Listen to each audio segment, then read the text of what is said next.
भाजप सत्तेत आल्यावर मुस्लिमांची आधार कार्डे, रेशन कार्डे बंद करतील.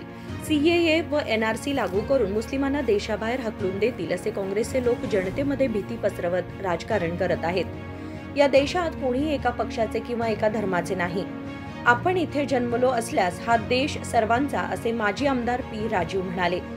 ते रायबाग तालुक्यातील कुर्चीच्या बागे, मकुंबडे, संदवाळे यांसह अनेक कुटुंबांमधील शेकडो कार्यकर्त्यांनी काँग्रेस सोडून भाजपमध्ये प्रवेश केलेल्या कार्यक्रमामध्ये बोलत होते.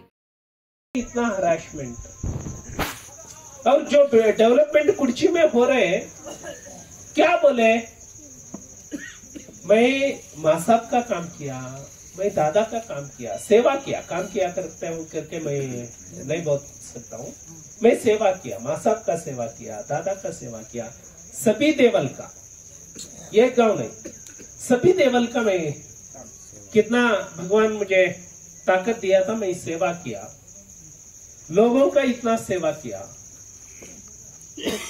क्या बोले, ये बीजेपी आए तो ऐसे होने वाला, बीजेपी आए तो हमें रेशन कार्ड कैंसिल करने वाले, हमारा आधार कार्ड कैंसिल करने वाले, सीएए एनआरसी आए तो हमें भारत देश से बाहर निकालने वाले. अरे देश हमारा है.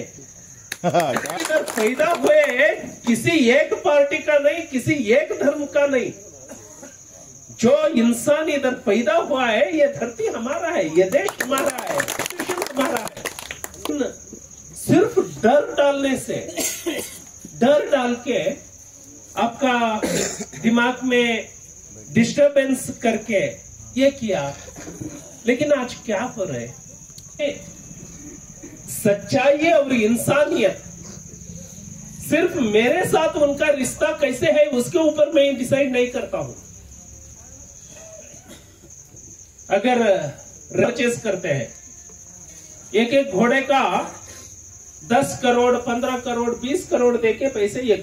या प्रसंगी मंडळ अध्यक्ष श्रीधर मुडलगी, तुराबुद्दीन जिनाबडे, बद्रुद्दीन जिनाबडे, सुलतान वाटे, मोलाली वाटे, रामगोंड दलवाई, डॉक्टर सचिन मनगुट्टी, जयकुमार मनगुट्टी, रशीद जिनाबडे, पीरपाशा जिनाबडे, ज्येष्ठ नागरिक व कार्यकर्ते उपस्थित होते. संजू बॅकटुडे, KMM मराठी, रायबाग.